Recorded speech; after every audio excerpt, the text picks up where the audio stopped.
충북 오늘은 화요일 순서는 안효선 리포터와 함께하겠습니다. 어서 오세요.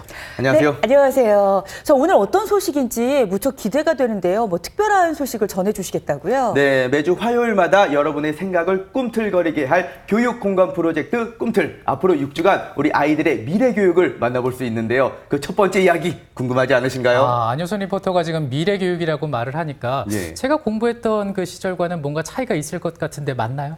맞습니다. 네. 많이 다릅니다. 아마 화면을 보시면 깜짝 놀라실 겁니다. 옛날에 제가 공부를 할 때는 국영수만 집중해서 봐라 이런 얘기 많이 들었거든요. 그런데 이제는 국영수 코딩 시대입니다. 코딩 열풍이 불고 있는 가운데 우리 아이들의 꿈틀인 교실에서는 어떻게 수업이 이루어지고 있는지 함께 만나보시죠.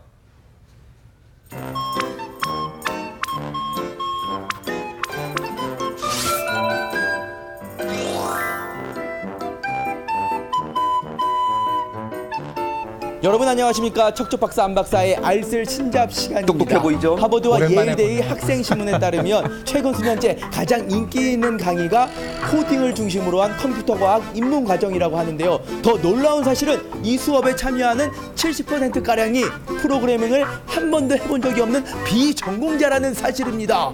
필수 과목도 아닌데 안 들어도 되는데 굳이 이 수업을 왜 듣는 걸까요? 세계적인 수재들이 컴퓨터 코딩 수업에 열광한 이유. 새로운 시대 거의 모든 분야에서 코딩 능력과 컴퓨터에 대한 이해가 중요해지기 때문인데요. 하지만 아직 생소하고 어렵게만 느껴지는 코딩. 꿈틀에서 전격 해부해봅니다.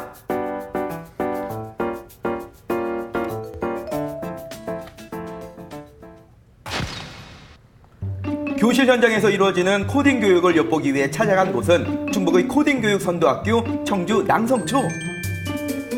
코딩 교육은 2018년부터 정규 교과로 들어와 초등학교 17시간 이상, 중학교 34시간 코딩 교육을 받게 되었는데요. 네. 옛날에는 영어만 잘해도 먹고 살 수 있다라고 했거든요. 예. 그런데 이제는 코딩을 배워야 된다. 제가 이 코딩의 코자도 모르는데 이 코딩을 왜 배워야 되는 건가요? 예전에는 영어가 이제 글로벌 언어로서 전 세계 사람들이 쓰는 공용어였죠. 그래서 꼭 필요했지만 지금은 코딩이 하나의 제2의 공용어가 될 그런 시대가 됐습니다. 그래서 아이들이 코딩을 통해서 전 세계 사람들과 소통하는 그런 시대가 열리게 되었습니다. 영어만 배우기도 벅찬데 제2의 영어까지 배워야 한다니 막막하시다고요? 걱정 마세요. 요즘 아이들이 열광하는 드론으로 재미있게 코딩을 배울 수 있거든요. 저 드론으로 코딩을 배운다는 거군요. 맞습니다. 의아하시죠? 저도 잘 이해가 안 갔습니다. 아까부터 그런가요? 보니까 드론은 계속 날아다니는데 조종한 사람이 안 보이거든요. 누가 조종하는 거예요? 제가 조종하는 거예요. 직접 조종을 한다고요? 네. 아니 보통 드론을 조종하게 되면은 막 이렇게 움직이게 하면서 리모컨으로 손으로 막 하는 거 아닌가요?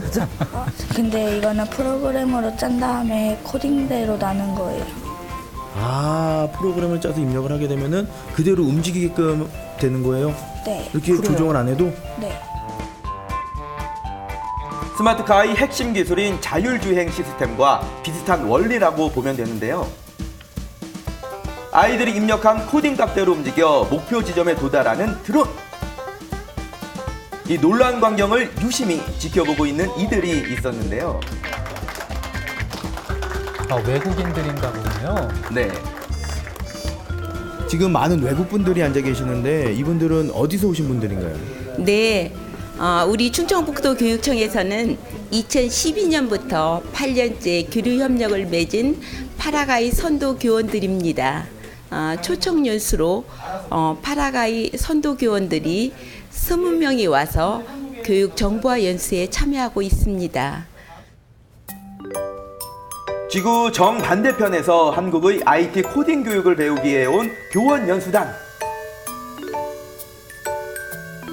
4차 산업혁명 시대에 가장 많이 언급되는 두 가지 키워드, 코딩과 드론을 결합한 수업은 파라과이 교원들에게도 새롭고 흥미롭습니다.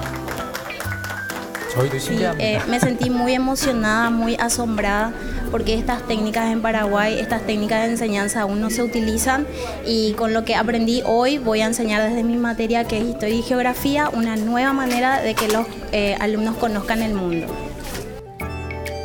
드론의 방향부터 풍속, 속도까지 아이들이 직접 설계하는 것은 물론 미션을 수행하는 게임 방식으로 수업이 진행되기 때문에 아이들의 집중도도 높은데요. 평창 동계올림픽 때 드론 공연 생각나네요. 네. 요즘 코딩 교육이 중요한 건 알겠는데 어떻게 해야지 좀 효과적으로 할 수 있을까요? 컴퓨터가 생각하고 이해하는 방법으로 그걸 표현하려고 노력하고 그러한 과정을 교육 과정에서 표현될 수 있도록 수업하는 게 중요한데요. 요즘에는 그냥 막연히 코딩하는 것뿐만 아니라 생활 중심에서 놀이와 게임 방법으로 재미있게 초등학교에서는 교육하는 게 중요하다고 생각합니다. 코딩을 마치 장난감처럼 놀이로 즐기는 게 수업의 목표. 이번에는 초등학교 저학년에 해당하는 3학년 교실을 찾아가 봤는데요. 이번에도 코딩 수업인 거죠? 이거 사다리 타는 거 사다리 타는 거 아니에요? 뭐 하는 걸까요? 아이들이 그림도 그리고 뭐 재밌게 놀고 있는 것 같은데 어떤 수업인가요? 아이들이 판에다가 선과 색을 색칠해서 명령을 입력하면 그대로 로봇이 그 명령을 수행하고요. 그거대로 놀이를 진행하는 수업입니다. 요 귀여운 미니 로봇이 아이들과 함께할 코딩 놀이 친구입니다. 검은 선과 빨강, 초록, 파란 색깔들만 잘 배열해 설계하면 재미있는 게임을 만들 수 있다고 하는데요. 코딩의 코자도 모르는 저도 코딩 수업에 참여해봤습니다. 아, 이게 색깔에 영향을 받아요? 여기 그러면은 정지 넣자. 정지? 3초 정지.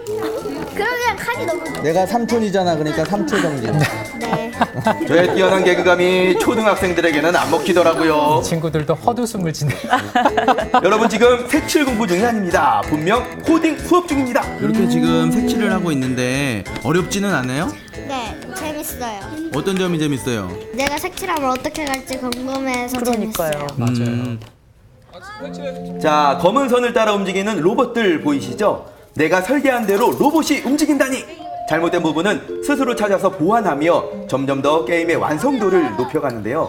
색에 입력된 명령어를 어떻게 배열하느냐에 따라 술래잡기, 사다리 게임 등의 놀이를 즐길 수 있답니다. 저희 구현되는 게 보면 정말 신기할 것 같아요, 진짜. 아이들이 이 수업을 통해서 좀 많은 것들을 얻을 것 같은데 네네. 어떤 장점들이 있나요? 네, 저희 이 코딩 로봇을 사용해서 요것만 하는 것보다는 이제 별도의 시간이 없는 경우에는 다른 교과랑 융합해서 같이 하기도 해서 색깔을 인식하는 로봇이라 미술 같은 것도 같이 할 수도 있고요. 그다음에 3학년 같은 경우는 사회에 우리 고장, 우리 마을 이런 거 지도 그리기 이런 것도 나오거든요. 그런 걸 같이 그려서 길 찾아가는 활동을 할 수도 있고 그래서 여러 가지 더 흥미롭고 즐겁게 수업을 할 수 있습니다. 이번에는 고학년 형님들의 수업을 엿볼까요? 자, 여러분들 이번 시간에는 코딩 로봇을 활용해서 프로그램을 짜보도록 하겠습니다. 뭔가 고품격 아닐까 싶은데요. 이번 시간에는 이른바 블럭형 프로그래밍을 아이들이 체험해 볼 건데요. 블록을 조립하듯 명령어를 손쉽게 가져다 프로그램을 만드는 것이 특징입니다. 로봇 아주 방금 예쁘게 전에는 제가 생겼습니다. 작은 코딩 로봇을 보고 왔거든요. 근데 여기 코딩 로봇은 조금 더 커졌어요. 어떤 수업이 이루어지고 있나요? 네, 지금은 피지컬 컴퓨팅 수업이라고 하는데요. 프로그램을 짠 코딩과 로봇을 결합한 수업입니다. 이 로봇으로는요, 소리, 그리고 방향, 다양한 기능들을 활용할 수 있어서 고학년 수업에 잘 사용되고 있습니다. 코딩 언어라고 하면 프로그래머가 컴퓨터에 입력하던 암호 같은 문자를 떠올리실 텐데요. 이 프로그램에서는 아이들에게 친숙한 블록으로 쉽고 재미있게 코딩을 할 수 있습니다.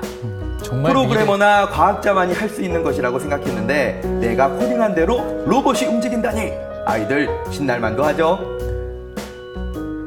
진짜 이렇게 하면 과학자 만들어지는 게 그리 어렵지 않겠어요. 현욱이는 지금 어떤 프로그램을 짜고 있는 거예요? 지금 로봇이 눈을 깜빡이는 프로그램을 만든 중이에요.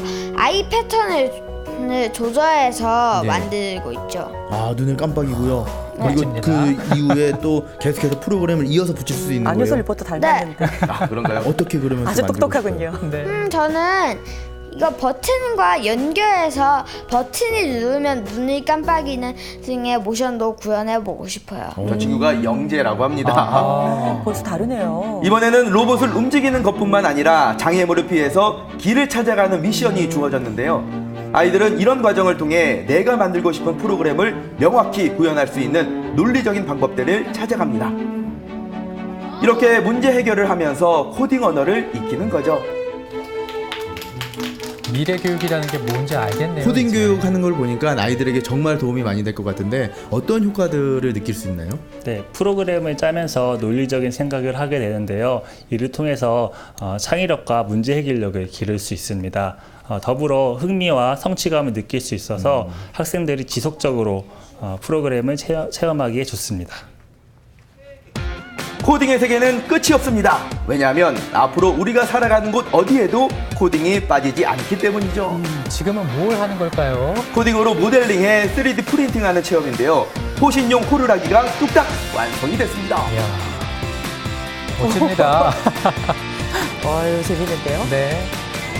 이게 진짜 소리도 난다고요. 아, 이 코딩이 우리 생활에 정말 폭넓게 활용될 수가 있겠네요.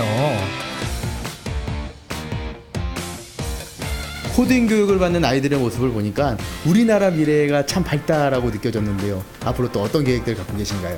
예, 저희는 지금 갖고 있는 교구들 말고도 더 다양한 그리고 더 새로운 교구들을 이용해서 아이들이 즐겁게 코딩 교육에 참여할 수 있도록 노력할 계획입니다. 이쯤 되면 코딩이 미래다라고 해도 과언이 아닌데요. 여러분, 미래 교육의 중심축을 담당하고 있는 코딩, 이제 어렵지 않으시죠? 네, 4차 산업혁명 시대에 우리의 교실이 달라져야 됩니다. 앞으로 미래가 달라지니까요. 이런 얘기들 참 많이 들으셨죠? 네. 또 로봇에 대해서 이렇게 코딩도 배워야 된다고 알고 계셨지만 아니 코딩을 어떻게 하나? 우리요 왜 주입식 교육 이런 거 많이 생각하셨을 텐데 이렇게 놀이하면서 아주 그러니까요. 재미있게 가르쳐 주시네요. 네, 이 코딩의 코자도 모르는 네. 저도 아주 쉽고 또 재미있게 참여해 볼 수 있는데요. 지난 2018년부터 코딩 교육이 정규 교육 과정으로 들어오면서 현재 초등학생은 17시간 이상, 중학생은 34시간 이상 코딩 교육을 받고 있다고 합니다. 그런데 어떻게 보면은 비중이 그리 크지 않은 것 같은데 라고 느껴질 수도 있지만 모든 학생들이 배우는 의무 교육이라는 사실, 이게 중요한 거겠죠? 네, 이 그만큼 코딩 교육이 우리가 살아가는 데 있어서 참 중요하다라는 것을 알려주는 게 아닐까라는 생각이 드는데요. 게다가 또 아이들이 아주 재밌게 친근하게 배우는 모습 보이니까 또 마음이 놓이기도 하고요. 앞으로 우리가 미래를 살아가는 데 있어서 큰 동력이 되지 않을까 그런 생각이 듭니다. 네, 교육 공간 프로젝트 꿈틀 어떠세요? 네. 여러분 내 안에서도 뭔가 꿈틀하는 생각이 드시죠? 우리 학교 현장이 이렇게 달라지고 있는데요. 앞으로 이제 오늘부터 6주 동안 우리 학교 현장을 만나게 됩니다. 네. 여러분 기대 많이 해주시길 바랍니다.